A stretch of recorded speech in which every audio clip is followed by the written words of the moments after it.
Boa noite.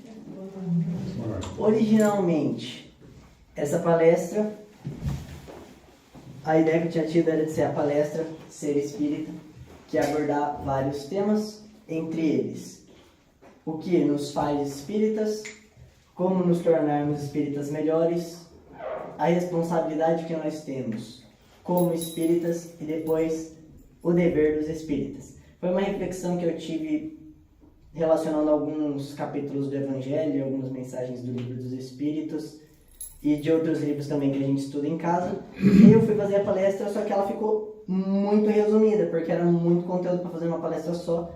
Então eu decidi expandir e fazer uma série de palestras. Essa é a primeira, eu espero fazer mais, pelo menos mais uma, para terminar. Então eu vou falar sobre um pouco a definição, o que nos faz espíritas, então como nos tornarmos espíritas melhores.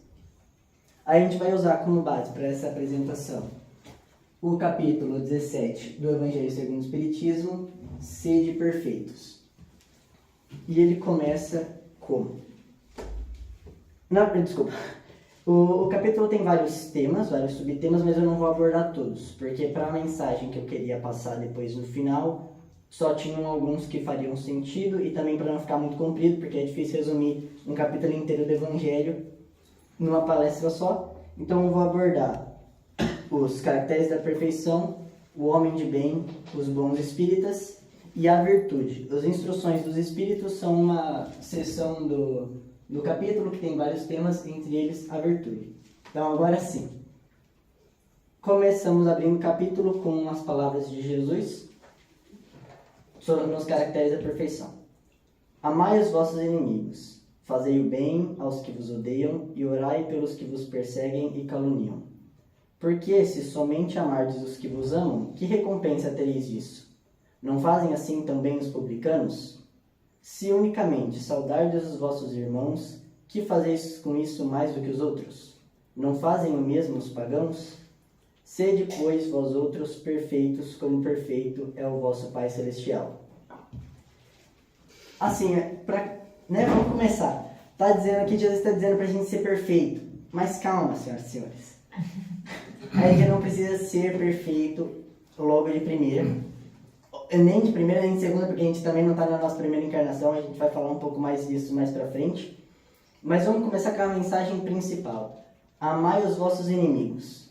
Parece simples, são pouquíssimas palavras, mas eu acho que é o mais difícil de todos. Por quê? A gente vai ver aqui na frente. A falta da caridade é o resultado de todos os vícios, porque todos têm seu princípio no egoísmo e no orgulho, que lhes são a negação. E aí, quando eu vi esse trecho do Evangelho, eu lembrei de uma pergunta do Livro dos Espíritos, que a gente estava estudando uns meses atrás em casa, que é a 913. Dentre os vícios, qual que se pode se considerar radical? Aí a resposta. Temo-lo dito muitas vezes, o egoísmo. Daí deriva todo o mal. Estudai todos os vícios e vereis que no fundo de todos há egoísmo. Por mais que lhes deis combate, não chegareis a extirpá-los enquanto não atacardes o mal pela raiz, enquanto não lhe houverdes destruído a causa. Tendam, pois, todos os esforços para esse efeito, porquanto aí é que está a verdadeira chaga da sociedade. Quem quiser, desde essa vida, ir aproximando-se da perfeição moral, deve expurgar seu coração de todo sentimento de egoísmo, visto ser o egoísmo incompatível com a justiça, o amor e a caridade. Ele neutraliza todas as outras qualidades. Então a gente vê agora, principalmente, por que é tão difícil a gente amar os nossos inimigos. Porque a gente sabe que no fundo todo mundo tem um pouco de egoísmo e de orgulho. Se a gente não tivesse, a gente não estava nesse planeta aqui agora, não é mesmo? Também, na fase de transição que a gente está, se a gente não tivesse isso, a gente já tinha passado para o próximo e para o outro ainda na frente. Porque como a gente viu aqui, também é a negação. O egoísmo e o orgulho são a negação da caridade, que é a virtude principal que a gente precisa ter e que é o que o Evangelho nos ensina principalmente. E aqui o que eu achei legal, que diz, que mostra, é que quem quiser ir aproximando-se da perfeição moral. Ou seja, isso também fala, uma coisa que a gente já viu várias vezes, que a gente não tem data limite para se tornar perfeito. Eu não preciso virar santo na próxima encarnação. Todos nós temos o nosso tempo de aprendizado. E o que é bom da justiça divina e da lei divina é que a gente tem todo o tempo do mundo. Então a gente pode focar, como está dizendo aí, tender os nossos esforços para esse efeito ou para outros. Porque a gente vai ver também aqui mais para frente, eu acho que é já no próximo. Exatamente. Eu mantive a primeira falada assim. Não podendo amor do próximo, levado até o amor dos inimigos, aliar-se a nenhum defeito contrário à caridade, aquele amor é sempre, portanto, indício de maior ou menor superioridade moral, de onde decorre que o grau da perfeição está na razão direta da sua extensão. Ou seja, quanto mais a gente trabalha nisso, mais perfeito a gente fica. Quanto mais perfeito a gente fica, melhor a gente fica nisso. Então, se a gente achar, por exemplo, foi um raciocínio que eu tive pensando nessa apresentação. Se eu acho que é muito difícil eu lutar contra o egoísmo, lutar contra o orgulho, ou tentar praticar mais a caridade, ou amar os nossos inimigos, tem vários outros caracteres da perfeição, por exemplo, várias outras características que a gente precisa ter, várias outras virtudes que a gente precisa trabalhar, tirando essas que a gente pode ir trabalhando se for mais fácil pra gente. Isso que é bom, a gente escolhe o que a gente trabalha no momento que a gente quer, primeiramente. Porque trabalhando qualquer uma dessas características, a gente vai aos poucos nos tornando mais perfeitos, cada vez mais. E como é a razão direta da extensão da superioridade moral, o amor aos nossos inimigos, mesmo a gente não trabalhando o amor aos nossos inimigos e trabalhando essas outras características, ao ficarmos um pouco mais evoluídos espiritualmente, naturalmente vai ser mais fácil para a gente fazer isso. Então, não precisamos ser perfeitos amanhã, ok? Essa é a principal mensagem desse tema, caracteres da perfeição. Agora a gente passa para o nosso segundo tema, que é o homem de bem. O verdadeiro homem de bem é o que cumpre a lei de justiça, de amor e de caridade na sua maior pureza. De novo, fala de amor, justiça e de caridade aqui atrás.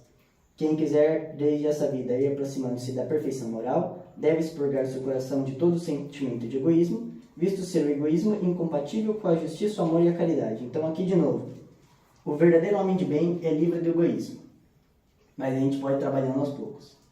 Não prejudica a outrem com palavras malévolas. Eu gosto desse ponto, porque a gente também estuda no Espiritismo que o nosso pensamento emite ondas eletromagnéticas, emite vibrações que interagem com o ambiente à nossa volta. Então, por mais que aí eu sei aqui que todo mundo aqui é santo, todo mundo presente nessa casa espírita hoje é santo já, certo? Porque senão não estava aqui. A gente não xinga ninguém, não fala mal de ninguém na cara e nem pelas costas. Mas acaba sendo a mesma coisa, porque falando na cara a gente ofende a pessoa e aí já corta esse daí. E falando pelas costas a gente sabe também, como eu estava dizendo, só pelo nosso pensamento, a gente não precisa nem falar da pessoa, a gente não precisa nem falar de outras pessoas, nem em voz baixa sozinhos, ou só de pensar.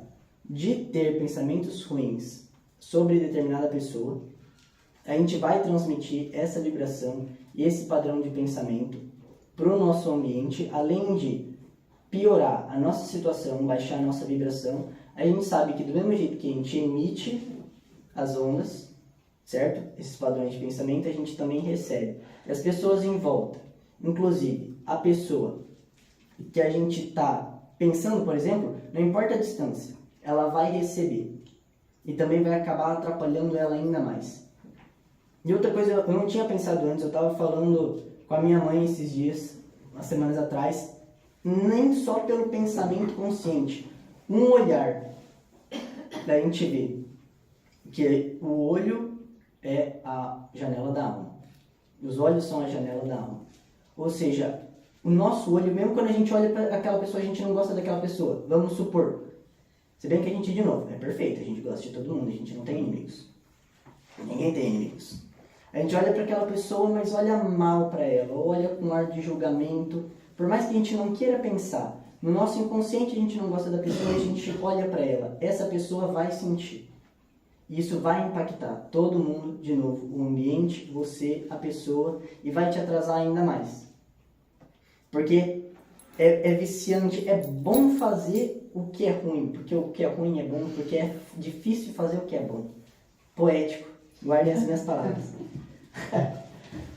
Não fere com o seu orgulho e o seu desprezo a suscetibilidade de alguém. A gente vai falar mais do orgulho daqui a pouco nas virtudes. Recua a ideia de causar um sofrimento ou uma contrariedade. De novo entra no segundo ponto, de prejudicar os outros, com palavras, com pensamentos, com olhares, com qualquer coisa. Porque causa um sofrimento e acaba sendo uma ação contrária, porque a gente sabe que a gente não pode fazer isso, certo? A gente acaba impactando todo mundo à nossa volta e isso é ruim. E não falta o dever de amar o próximo, claro, obviamente, a gente já disse que a gente está falando nesse capítulo inteiro. Concluindo então o homem de bem. O homem de bem tem como certo que aquele que não pratica essas qualidades não merece a clemência do Senhor. Quando eu li esse parágrafo pela primeira vez, que estava no Evangelho, eu achei ele um pouco, um pouco forte. Não merece a clemência do Senhor. Eu achei estranho. Mas também eu entendi que não é pra gente ficar pensando, aquela pessoa não é muito boa, aquela pessoa não merece a clemência do Senhor. Nossa, pessoa horrível, não merece a clemência do Senhor. Isso é ruim também, porque, de novo, a gente está gerando pensamentos ruins para a pessoa. E a gente sabe que todo mundo, como diz aqui embaixo, o homem de bem respeita todos os direitos que aos seus semelhantes dão as leis da natureza. Uma das leis, um dos direitos que a lei da natureza nos dá é o livre-arbítrio. Se a pessoa está lá, naquela situação, por exemplo, na situação de não ser uma pessoa tão boa, para ela pode estar vivendo a vida dela do melhor jeito possível. Mas se a gente sabe que, por exemplo, ela não está trabalhando para se tornar uma pessoa boa e que então não merece a clemência do Senhor, é o direito dela. E a gente também não pode julgar, porque julgar acaba sendo pior para a gente. Quem que a gente pode julgar? A gente não é ninguém, ainda não é santo. Pois é. Entramos agora no terceiro tema, os bons espíritas. Bem compreendido, mas sobretudo bem sentido, o espiritismo leva aos resultados acima expostos que caracterizam o verdadeiro espírita. O espiritismo não institui nenhuma nova moral, apenas facilita aos homens a inteligência e a prática da moral do Cristo, facultando fé inabalável e esclarecida aos que duvidam ou vacilam. Reconhece-se o verdadeiro espírita pela sua transformação moral e pelos esforços que emprega para domar suas inclinações más. Enquanto um se contenta com seu horizonte limitado, o outro, que aprende alguma coisa de melhor, se esforça por desligar-se dele e sempre o consegue se tem firme a vontade. Eu adoro esse último parágrafo, eu conhecia ele, eu não sabia que era desse capítulo, foi pego meio de surpresa quando eu fui ler ele inteiro. Por quê? Reconhece-se o verdadeiro espírita pela sua transformação moral e pelos esforços que emprega para domar suas inclinações más. A gente não precisa ser bom. É melhor que seja. Mas a gente não precisa ser bom, de novo, a gente não precisa ser perfeito, como eu estava dizendo antes. É o esforço que a gente emprega, de novo. Se cada dia eu melhorar um pouquinho que seja, é o que eu estava falando, aos poucos vai ficando mais fácil da gente melhorar. Aos poucos vai ficando mais fácil da gente melhorar. E, de novo, outra comparação. Como a gente sabe, e a gente viu, o egoísmo é o contrário da caridade. Eu acho, pessoalmente, que é mais difícil a gente deixar de fazer o que a gente faz de mal do que a gente começar a fazer uma coisa nova que a gente não faz de bem. Eu não sei, pode ser ao contrário. Porque é difícil a gente domar nossas más inclinações. Mas, por exemplo, começar a fazer uma coisa nova, boa, diferente, acaba sendo mais fácil, porque eu acho que a gente não tem nada para puxar a gente de volta. Então, como uma é negação do outro, menos egoísmo, mais caridade, menos egoísmo. Se eu quiser trabalhar mais caridade por achar que é mais fácil trabalhar caridade do que trabalhar para diminuir meu egoísmo, acaba dando no mesmo resultado. A gente tem vários jeitos de se melhorar. Eu adorei pesquisar esse capítulo na hora de fazer essa apresentação, porque me deu muitas certezas assim e me deu a oportunidade de pensar de vários jeitos possíveis e que, tá tudo bem. Entendeu? O que importa é o nosso esforço e tem o esforço, como disse, tem firme a vontade, sempre o consegue. De novo, a partir do momento que nossa alma foi criada, certo? Já era garantido, é garantido. Não tem como a gente não evoluir até o final e atingir a perfeição, do jeito que o Espiritismo diz que a gente vai. No mesmo grau, junto com o nosso Cristo, junto com Deus.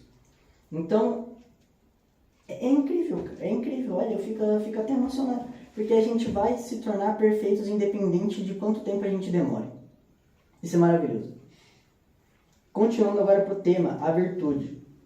A virtude, a gente vai voltar a falar do orgulho. A virtude, no mais alto grau, é ser bom, ser caritativo, laborioso, sóbrio e modesto. Não é virtuoso aquele que faz ostentação da sua virtude, pois que lhe falta a qualidade principal, a modéstia, e tem um vício que mais se lhe opõe, o orgulho. Então a gente chega agora em outra comparação. A gente tem a caridade, que é o contrário do egoísmo. E a gente tem a modéstia, que é o contrário do orgulho. Então, não adianta muito, é o que ele vai falar aqui embaixo, não adianta muito a gente ser caridoso e depois faltar com a modéstia e ficar se mostrando para os outros, porque a gente trabalha um pior o outro, anulou os efeitos. Em princípio, o homem que se exalta, que ergue uma estátua à sua própria virtude, anula por esse simples fato todo o mérito real que possa ter. Admito de boa mente que o homem que pratica o bem experimenta uma satisfação íntima em seu coração, mas desde que tal satisfação se exteriorize para colher elogios, degenera em amor próprio. É uma frase, eu não lembro exatamente a frase, mas ela foi isso que me lembrou. Que quando a gente faz o bem, a gente recebe nossa recompensa. Toda vez que a gente faz o bem, a gente vai receber uma recompensa quando a gente morrer, quando a gente desencarnar, ou até mesmo antes. Mas quando a gente faz o bem e a gente, de novo, ergue uma estátua à nossa própria virtude, a gente já recebe a nossa própria recompensa, que é alimentar o nosso orgulho, alimentar o nosso ego. E aí acaba anulando, é o que está falando aqui.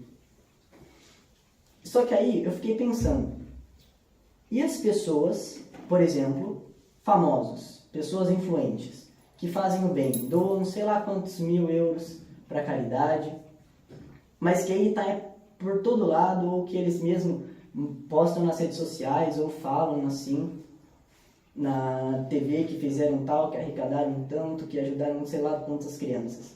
Será que eles estão faltando com a modéstia? Depende. Depende da situação. Porque como essas pessoas são influentes, elas têm o direito, eu acho que têm um dever de ajudar e influenciar outras pessoas a ajudarem. Porque, de novo, elas são influentes.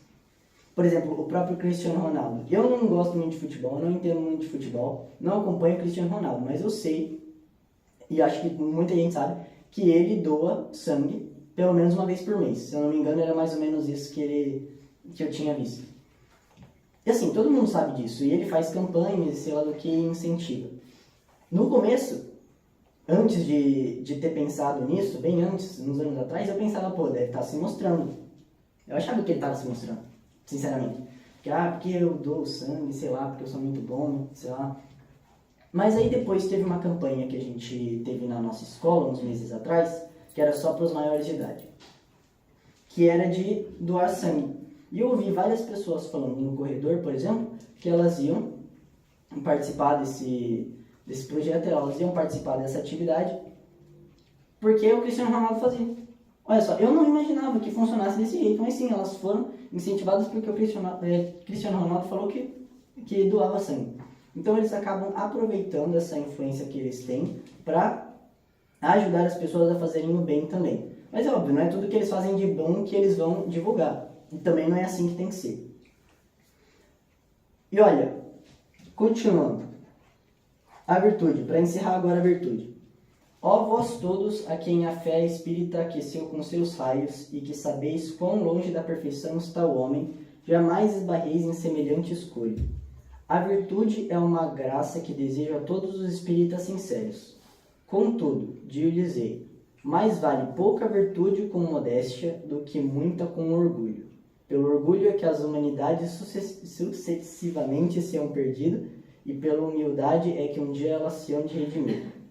Eu achei essa última parte muito impactante, É o orgulho, pelo orgulho que as humanidades sucessivamente se hão perdido. E se a gente for ver mesmo, por quê? Por que uma sociedade cai, por exemplo? Por que o império cai? Porque alguma coisa falhou e a gente viu que o orgulho e o egoísmo são a negação de todas as outras virtudes. Se, como a gente sabe, a gente está numa transição planetária, a gente vai para um planeta de grau superior, para um mundo de regeneração. É um mundo superior e que a gente sabe que a partir dali as coisas vão começar a melhorar, né? Porque a gente sabe que ainda tem outros mundos, outras classificações para frente até a gente chegar nos mundos felizes. Mas acho que a partir dali, a humanidade sendo, em sua maioria, boa, a sociedade vai ter as virtudes. E pelo contrário, a gente não tinha... Todos os impérios que caíram, eles queriam só poder, né? Por isso que cai. E é isso, na verdade, olha, a gente ainda faz isso. E eu digo a gente, nós mesmo, que estamos aqui nessa sala. A gente pode não ter nenhum império, mas a gente ainda falta com as virtudes, senão de novo a gente não estava aqui. E também é coisa que a gente tem que trabalhar porque a gente vê isso todo dia. E aí é fácil ver os outros, né, as pessoas, ver quantas pessoas ruins tem no mundo, quantas pessoas egoístas, tem tudo, não ajudam ninguém. Ou que, por exemplo, nem tem tanto assim e ficam se mostrando porque acham que tem muito, porque querem satisfazer esse orgulho. Muitas vezes é a gente que faz. Tem um exemplo que eu normalmente costumo dizer e que eu gosto, que é muita gente... Isso aconteceu numa aula minha de inglês lá no Brasil, quando eu ainda morava no Brasil. Não, foi uma aula de espanhol. Estavam falando mal do Elon Musk, porque ele é rico, ele é bilionário, tem todo o dinheiro do mundo, e que tinham feito um cálculo que, se ele gastasse, sei lá qual porcentagem, não era uma porcentagem muito alta do dinheiro dele, ele conseguia matar a fome de todas as pessoas do mundo. E muita gente falando mal dele. E, assim, com razão, ele tem a disponibilidade, ele tem os recursos para matar a fome de milhões de pessoas, se não bilhões de pessoas no mundo. E ele não faz nada. Mas eu pensei, mas isso é porque é proporcional, porque os números grandes dão mais interesse, dão mais curiosidade. Números grandes, ele podia acabar com a fome de todas as pessoas no mundo. Mas, por exemplo, a gente está andando na rua, a gente vê um morador de rua pedindo dinheiro, a gente tem, por exemplo, sei lá, 2 euros no bolso e a gente não dá. A gente, por exemplo, não precisa desses 2 euros. Para aquela pessoa, pode importar. Então, é claro que, proporcionalmente ao dinheiro que a gente pode ter o mesmo impacto na vida de alguém que ele pode ter na vida de milhões de pessoas, por exemplo. Isso é um exemplo que eu gosto de dar. É fácil falar mal dos outros, mas na verdade, muitas vezes a gente acaba cometendo o mesmo erro, só que em proporções menores. Então, acho que a gente tem que trabalhar bastante isso como pessoas ainda. Mas não está tudo acabado. Eu não ia trazer para vocês aqui hoje toda essa palestra falando, nossa senhora, senhores, temos que ser perfeitos. Amanhã não. Semana que vem eu quero ver todo mundo aqui chegando dentro do centro iluminado, com a luzinha na cabeça, assim. Eu não vou vir nem de carro, eu vou vir pelo pensamento. Vamos estar todo mundo perfeito. Sem dar uma técnica ou uma dica para ajudar. Não vou ensinar, né? Não é minha também, eu não inventei nada aqui. Para ajudar a gente a trabalhar nisso, porque muitas vezes a gente está na correria do dia, certo? A gente sabe que a gente vive num mundo muito acelerado e que tem sempre mais coisa para fazer. Até eu na escola eu nem trabalho. Eu acho que a vida de vocês é muito mais rápida, muito mais difícil, muito mais corrida que a minha. E ainda assim, eu acho que de vez em quando eu ainda não tenho tempo para orar e vigiar, que a gente fala. Tem que orar e vigiar. Só que muitas vezes eu passo, eu erro. Aí eu percebo, meu Deus, eu errei. Na próxima não erro. Aí quando eu for lá, errei de novo. E agora, como é que vai ser? Porque é muito difícil a gente estar presente como eu estava aqui. Eu interpretei essa virtude no mais alto grau de sobriedade, não no sentido de não beber ou de não usar drogas, também, está incluso. Mas no sentido de a gente não estar num estado alterado de consciência. Por exemplo, não estarmos distraídos. É o que a gente chama de atenção plena, que é difícil. Olha, a única pessoa as únicas duas pessoas que eu sei que atingiram a atenção plena foram que Jesus e o Buda. Olha só, impossível. Principalmente no mundo de hoje que a gente vive. Mas não é impossível. Eu falo impossível, mas para os santos tudo é possível. Então é difícil a gente prestar atenção no que a gente está sentindo, no que a gente está fazendo, nos erros que a gente está ou não está cometendo. Então, eu trouxe aqui, como eu trouxe na minha outra palestra, uma reflexãozinha sobre Caverna de Platão. Eu decidi trazer outro filósofo, que é o professor de Platão, Sócrates, com Conhece-te a ti mesmo, junto com Santo Agostinho. Por quê? Eu lembrei também, fazendo disso, do Conhece-te a ti mesmo do Sócrates, de uma mensagem que Santo Agostinho tem na pergunta 919 do Livro dos Espíritos. Eu sei que é grande. Calma, gente. Respira. Fazei o que eu fazia quando vivi na Terra. Ao fim do dia, interrogava a minha consciência, passava revista ao que fizera e perguntava a mim mesmo se não faltara algum dever, se ninguém tivera motivo para de mim se queixar. Foi assim que cheguei a me conhecer e a ver o que em mim precisava de reforma. Aquele que, todas as noites, evocasse todas as ações que praticou durante o dia e inquirisse de si mesmo o bem ou o mal que fez, rogando a Deus e ao seu anjo guardião que o esclarecessem, grande força adquiriria para se aperfeiçoar, porque, crede-me, Deus o assistiria. Dirigi, pois, a vós mesmos perguntas, interrogai-vos sobre o que tendes feitos e com que objetivo procedestes em tal ou tal circunstância, sobre se fizestes alguma coisa que, feita por outrem, censuraríeis, sobre se obrastes alguma ação que não ousaríeis confessar. Perguntai ainda mais, se aprovesse a Deus chamar-me neste momento, teria que temer o olhar de alguém ao entrar de novo no mundo dos espíritos, onde nada pode ser ocultado? Então aqui tem, assim, uma dicasinha para ajudar, que eu tento fazer, né? Tento fazer, tem dia que também eu vou dormir e eu esqueço de fazer, é normal. De novo, não somos perfeitos. Mas é mais fácil a gente pensar voltando no dia do que pensar na hora. De novo, o que eu falei, a gente não está atento na hora. Depois a gente volta. Ele fala aqui também mais pra frente, eu copiei essa última frase, porque eu gostei muito. Muitas faltas que cometemos nos passam despercebidas. Se, efetivamente, seguindo o conselho de Santo Agostinho, interrogássemos mais a miúde a nossa consciência, veríamos quantas vezes falimos sem que o suspeitemos, unicamente por não perscrutarmos a natureza e o móvel dos nossos atos. Então, muitas vezes também, mesmo a gente tentando estar atento durante o dia, é capaz de a gente passar e nem perceber que errou. E aí, voltando no dia, você pode pensar, putz, é verdade, não devia ter falado assim com essa pessoa. Por exemplo, é um jeito, a filosofia do estoicismo tem uma técnica que eles usam, que é mais ou menos isso, que é como se fosse um diário. No final do dia, antes de dormir, eles abrem lá o caderno, e aí eles têm já as metas escritas do que eles gostariam de ter feito no dia, né? A agendinha assim, mais ou menos, os objetivos. E aí eles escrevem o que eles fizeram de bom, o que eles fizeram de mal, o que podia ter feito melhor, o que eles estão satisfeitos que eles fizeram, e marcam lá todas as atividades que eles fizeram. O estoicismo é uma filosofia que eu gosto bastante por causa disso, porque ajuda a gente a se conhecer um pouco melhor, eu acho. Sócrates, inclusive, não sei se ele é considerado um dos pais do estoicismo, mas eu sei que Platão, que é o aluno dele, é um dos grandes filósofos estoicos que tem. E isso é muito, muito útil mesmo.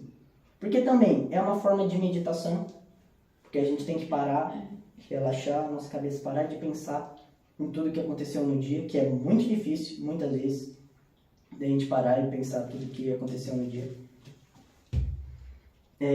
Que também ajuda a gente a exercitar a atenção plena, que a atenção plena eu acho que é fundamental, por exemplo, para a gente evoluir e se tornar perfeito, de verdade. Porque aí a gente fica em paz com nós mesmos, como estava escrito na mensagem do início, a gente entra em paz. E aí a gente consegue analisar exatamente o que falta para a gente evoluir, o que falta para a gente continuar, o que está bom, o que dá para melhorar. E, obviamente, isso eu digo nos estágios mais baixos, porque é o que a gente consegue chegar, digamos assim. Porque, por exemplo, Buda. Foi ele que chegou na atenção plena. E Jesus também. E a gente não está nesse nível, obviamente. Mas é sempre uma técnica muito boa. Então, voltamos aqui. Vamos voltar nas virtudes? Vamos voltar nas virtudes. Laborioso. Sabia que eu estava esquecendo de falar de uma delas? Laborioso. A virtude do homem trabalhador. No sentido de que algumas pessoas podem pensar sobre o que eu tinha falado antes. Não vocês, porque eu sei que vocês são muito espertos.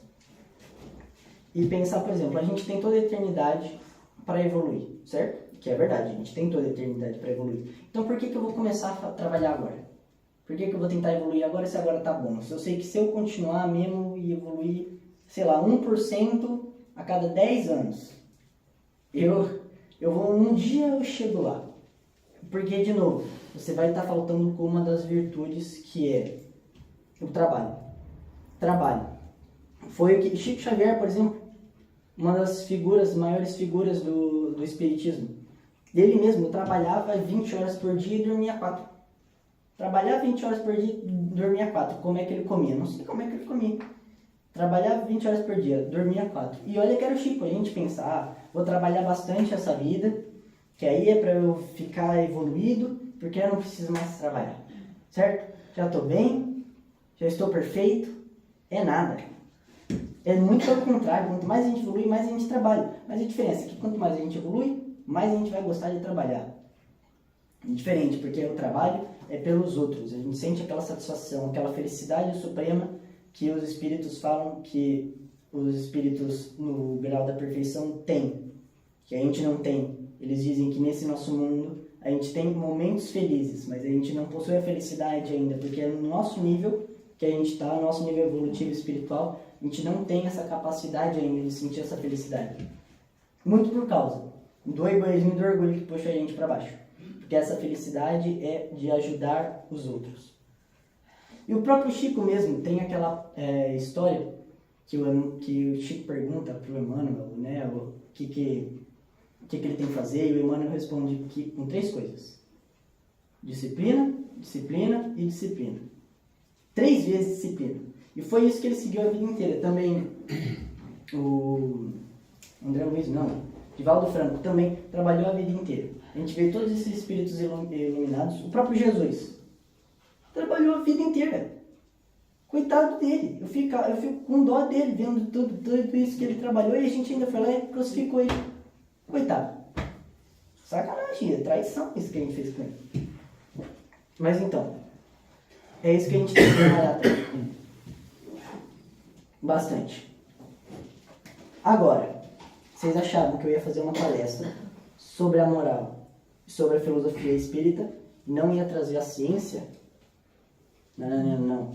A reflexãozinha especial que eu preparei para vocês, quem é esse homem que temos aqui na frente?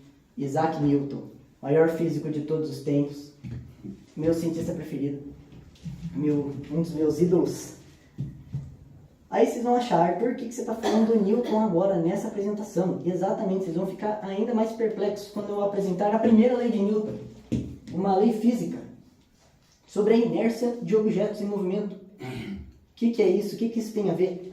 Olha, vamos ler primeiro. Primeira lei de Newton, também conhecida como lei da inércia, afirma que um corpo em repouso permanece em repouso e um corpo em movimento permanece em movimento, a menos que uma força externa atue sobre ele. Em outras palavras, um objeto não muda seu estado de movimento a menos que uma força o force a fazê-lo.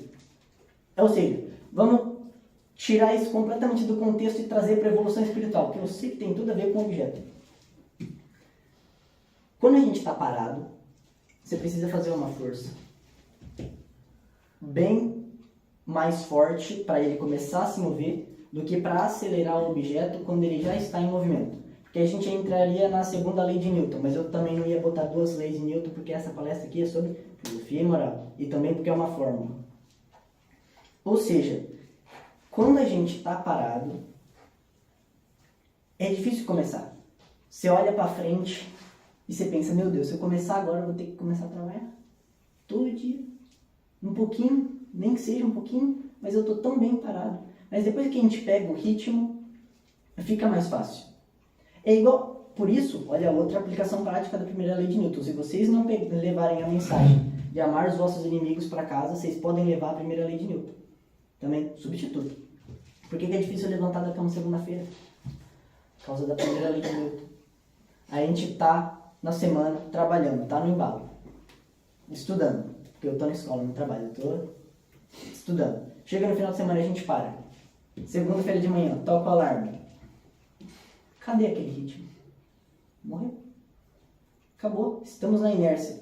Então, novamente, foi uma reflexão que eu acabei tendo, por mais que seja aleatória, num evangelho no lar que a gente estava fazendo em casa, de que, por exemplo, é difícil, de novo, vamos voltar lá para o começo, é difícil deixar de fazer o mal que a gente já faz. E é mais fácil, na minha cabeça, fazer o bem que a gente não faz. Mas também não é fácil fazer o bem que a gente não faz. Não é fácil nada. Trabalhar é difícil. Evoluir é difícil. Se evoluir fosse fácil, eu já era santo. Não sou santo. Então, a gente pode começar aos poucos. Amar os nossos inimigos é uma coisa que a gente ainda está bem longe de fazer direito. No sentido mesmo perfeito. De amar assim como a gente ama a Deus, assim como a gente ama as pessoas, assim como a gente ama as pessoas que a gente ama, assim como a gente ama a nós mesmos também. Então, se não, como é difícil fazer isso, a gente pode começar o quê? Fazendo caridade um pouquinho mais para as pessoas que a gente já ama. Não é fácil? Fazer caridade para as pessoas que a gente já ama é fácil. Por quê? Porque a gente já ama, não tem nada contra, A gente se sente bem fazendo isso. Então a gente faz um pouquinho. Daqui a pouco a gente faz cada vez mais. Então a gente sai da inércia. A gente começa a evoluir aos poucos no que já tá bom. Que é fazer a caridade das pessoas que a gente ama. Isso pega um embalo. E vai evoluindo. E daqui a pouco é mais fácil fazer as coisas mais difíceis, entendeu? Porque a gente sabe, de novo, o trabalho bom, o trabalho que traz felicidade pra gente é quando a gente está ajudando os outros. Então, quando a gente pratica caridade, mesmo que seja para a pessoa que a gente já ama, a gente sente uma satisfação no nosso coração. De novo, não pode sair contando para ninguém, porque senão é modéstia. Senão já era o efeito, acabou o efeito. A gente tem que continuar fazendo e essa satisfação vai ficando cada vez maior. Essa felicidade que a gente sente quando a gente ajuda vai ficando cada vez maior e vai ajudando. Obviamente, isso que eu estou falando que vai ficando cada vez maior e que vai ajudando é ao longo de 500 anos. 10 encarnações, quantas forem necessárias, mas o importante é a gente começar aos poucos. É exponencial. É igual uns posts que eu vejo na internet de motivação. Se cada dia você melhorar 1%, no final de 365 dias, você já vai ter melhorado 10 vezes. Porque a potência, né, 1,01 elevado a 365 vai ficando cada vez maior, igual juros composto. E no final do ano melhorou 10 vezes. Eu sei que a gente não vai melhorar 1% todo dia. Porque se for parar para pensar, é bastante. É o que eu estou falando. Mas olha, mais ou menos isso que eu queria trazer na palestra de hoje. Como eu disse, a ideia original era fazer tudo numa palestra só, mas ia ficar muito pequeno. Então eu pretendo fazer outras palestras também, essa era para ser a introdução do assunto. Então eu pretendo fazer outras palestras com um pouco mais de desenvolvimento sobre a responsabilidade que a gente tem como espíritas. E depois, o dever que a gente tem como espíritas, principalmente na transição agora que a gente tem, e que a gente sabe que, por exemplo, a transição vai durar muito tempo. Então provavelmente a gente não vai ver a transição completa nessa encarnação que a gente tem agora. Então, para a gente trabalhar e estudar nessa vida nossa ainda, porque quando a gente voltar mais para frente, a transição já vai estar em outro patamar. E a gente vai ter que ajudar. Essa mais ou menos era a mensagem geral que eu queria trazer para vocês. Mas para a gente chegar lá ainda, a gente precisa melhorar em algumas coisas começando hoje. Por mais que a gente estude, para a gente poder ajudar as pessoas nessa encarnação, na próxima encarnação, e também para a gente seguir o ritmo do planeta, que a gente sabe que está evoluindo, que vai para a regeneração, porque eu sei que ninguém quer voltar, quer ir para aquilo, que é o planeta primitivo, lá que está as pessoas, 2/3 da população espiritual do nosso planeta, em média, assim, mais ou menos, vai pro planeta Kiron, que chama. E um terço melhor, mais evoluído, fica. Como a gente quer ficar, amar os nossos inimigos. Era isso. Boa noite.